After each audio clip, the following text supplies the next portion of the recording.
Hi, this is Zibby Owens, and you're listening to the award-winning podcast, Moms Don't Have Time to Read Books. And speaking of books, I have two of my own books coming out this spring and summer.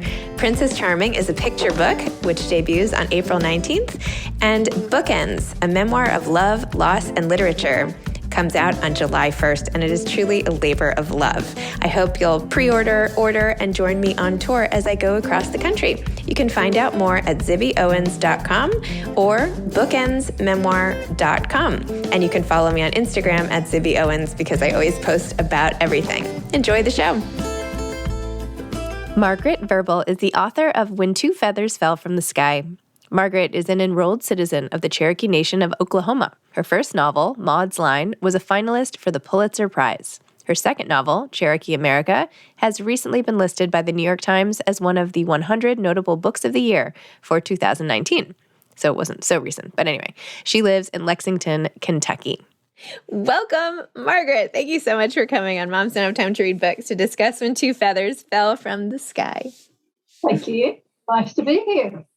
I am still recovering from the feeling that you created when Two Feathers and her horse fell through the tank, got stuck underground in the caves, and couldn't emerge. I was having claustrophobia induced reading at what happened afterwards. So thank you, I guess, for the immersive read, if I should say. But glad you enjoyed it, sort of.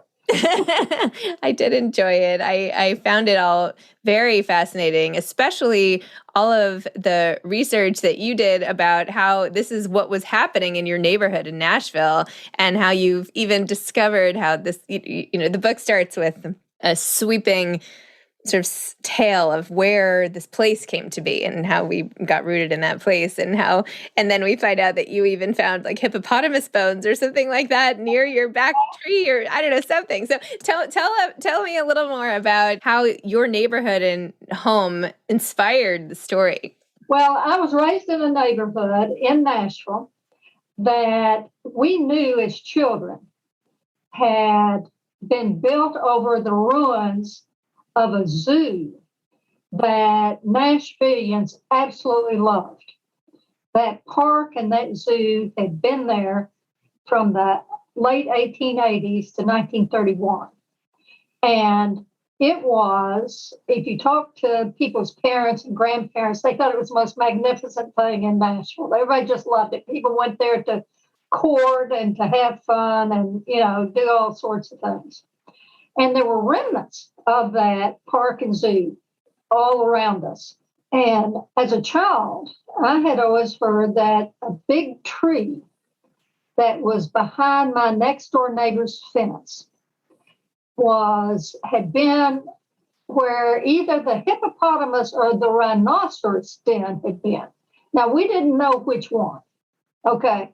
And probably at the time we didn't know the difference between a hippopotamus and a rhinoceros because, we were living in the 1950s and, kids didn't have all that information.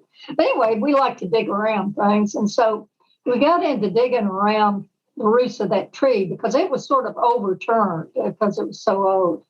And we found this huge bone, and it was a shoulder bone.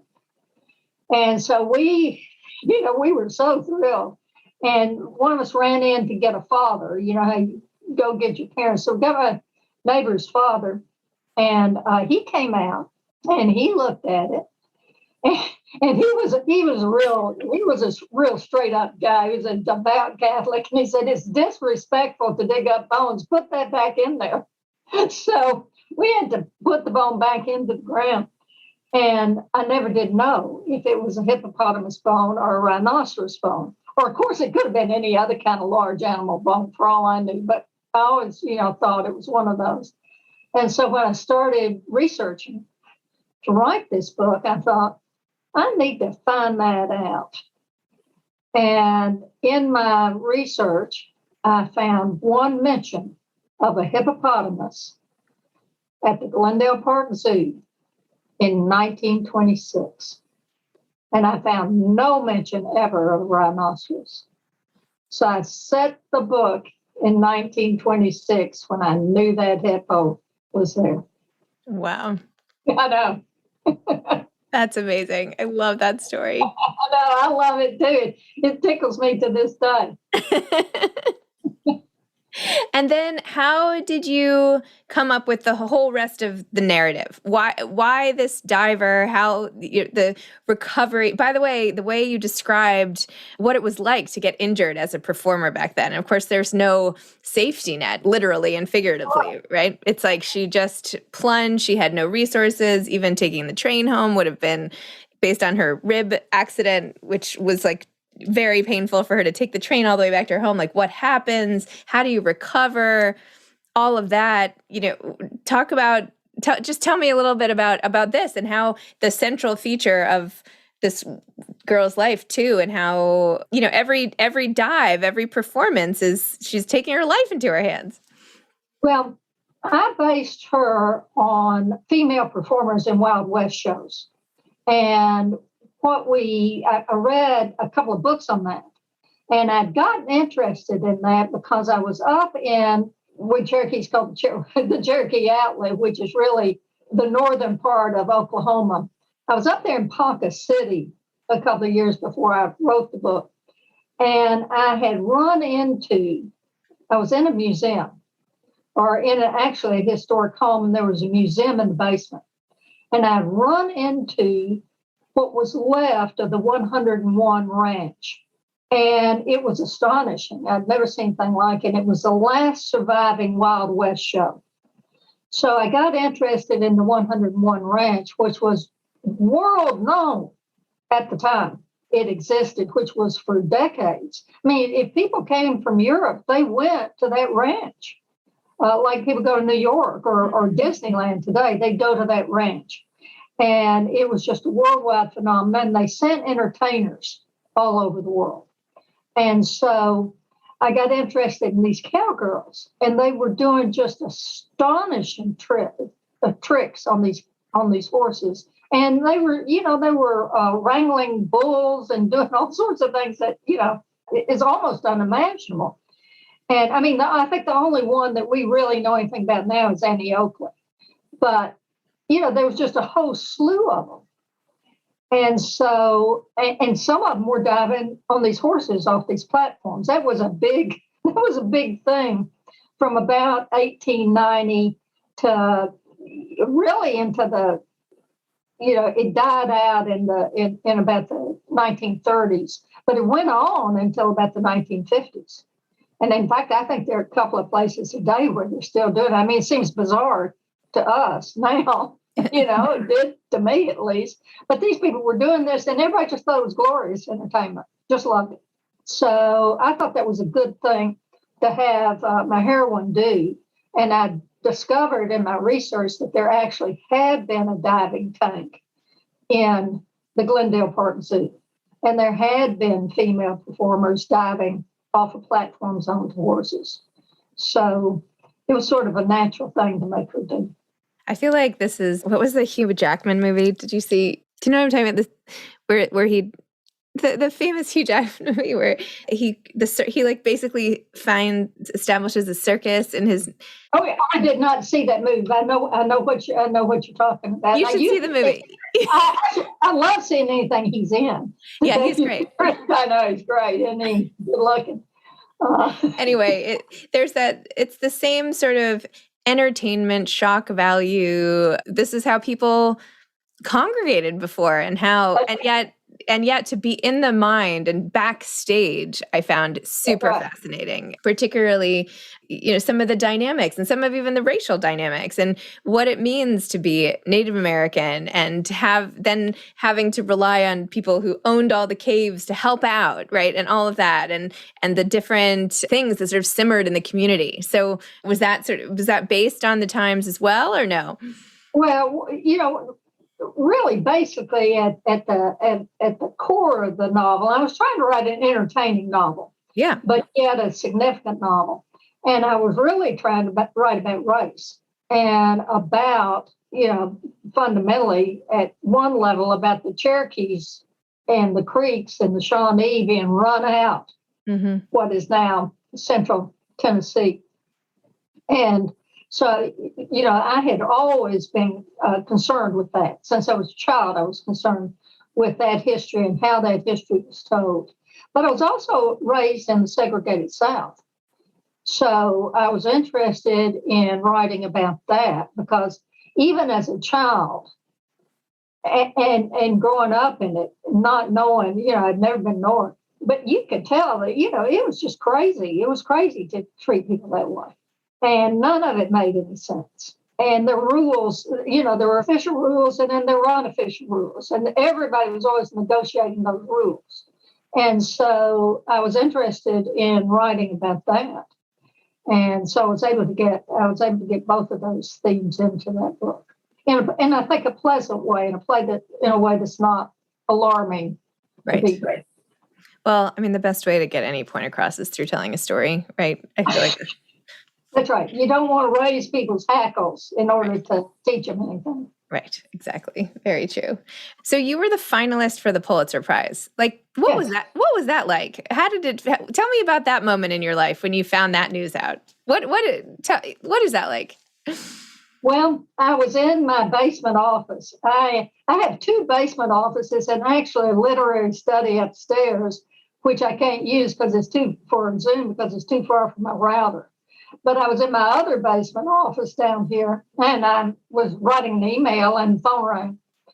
And it was my agent's secretary. And she said, Lynn wants to talk to you. Have you heard yet? And I said, heard what? And she said, well, let Lynn wants to tell you. So Lynn Nesbitt, my agent, got on the phone and she said, first thing she says, now, Margaret, she says, I've got wonderful news for you.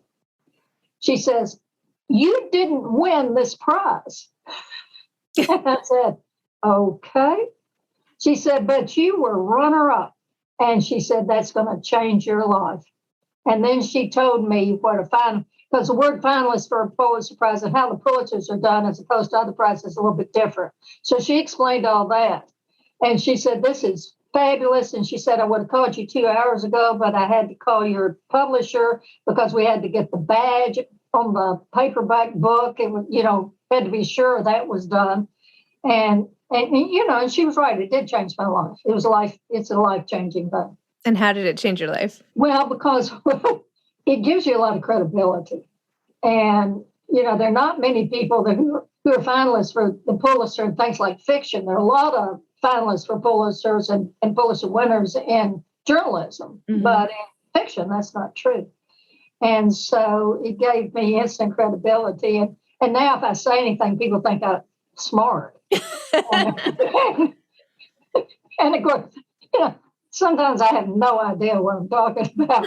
So I try not to sound too emphatic when I talk because I know there's a built-in willingness to believe me. And, sometimes, I should not be believed in whatever it is I'm saying. Did it make you feel more pressure to write something like amazing? Or was it more a relief? Like you don't have to prove anything anymore? It was more of a relief. Mm-hmm. So when you tackle a project like this, because there's research and there's topography and there's backstory and there's narrative and character development and all the good things that go into a novel, how do you tackle that? Is it in your basement study with Post-its all over the walls, or do you allow yourself to go upstairs and put papers all over the carpet? Give me a visual of how you're doing this. Well, I no longer write in the basement. I write upstairs in my study. But, a couple of them, Maud's Line, I didn't have to do much research on. I read a couple of books, 3 or 4 books maybe, about 1927, because it's a year that's written about a great deal. And so I wanted background on that. But other than that, I didn't have to do any research for that. Cherokee America, I did a lot of research for Cherokee America, and that took years and years of research. I did a lot of research for When Two Feathers Fell from the Sky. That took about maybe a year and a half of research. I have a novel coming out a year from this April. I did no research for it at all. So it varies on what I'm trying to write about. And tell me about that novel. Well, It's still going back and forth between my editor and me. I think we're in the last phases of that. So it hadn't been sent to production yet. But it's a short novel. And it's got a main character who ranges from 6 years old to about 11 years old in the novel. And it's set in middle America. And they haven't given me my talking points. That's okay. Don't worry about it. We'll find out. We'll find out later. What kind of books do you like to read? Well, I read a lot of nonfiction. And in part, that's because if I'm writing a novel, I don't want the voice of somebody else's novel in my head. I don't want it to interfere with whatever I'm writing. So at certain times, I won't read fiction at all until I get a voice really nailed down in a novel. I just read nonfiction. Right at the moment, I'm reading a biography of Oscar Wilde, and thoroughly enjoying it. It's completely unlike anything in my life or anything going on, but it's a brilliant biography. And so I'm enjoying it a great deal. Amazing. So when you're not writing, researching, and reading and doing all the literary things, what's like your go-to pastime? What do you really enjoy? What's a guilty pleasure? Well, I exercise every day. And of course, I have another job too that I have done for 40 years. And I do that sporadically. It depends on me traveling and being up in front of people. And so I haven't done a lot of it in the last 2 years. But I'm getting ready to spend 2 weeks in April doing that job. What job is that? And what job is that? I train people how to ask for organ donations. And I have done that for a long, long time. And still continue to do it. I don't do it as much as I used to because travel was killing me, but I still do it and I still enjoy it, still love it. So that whole field, and I publish in that field, so that takes time too. Wow, amazing. Do you have any advice for aspiring authors? Well, I think my main advice is that you have to keep writing. Writing is a craft. It's not just like, oh, I've got an inspiration or this interesting thing happens, I think I'll write it down. It's a real craft. And most people get discouraged before they get really good at that craft. And the only way to get really good at it is to do it every single day. And so that's what I would say. I've been up this morning writing. I get up every morning and write. And it's like practicing for a sports event or the Olympics or something. You got to do it every day. You just can't think about doing it. You can't just talk about doing it. You can't just talk to other writers. You got to write. Perfect. I love it. Well, Margaret, thank you. I hope that you get out of your basement and I'm having this like fear, what happens if we're on Zoom and you keep choking and next thing you know, I'm like, wait, help.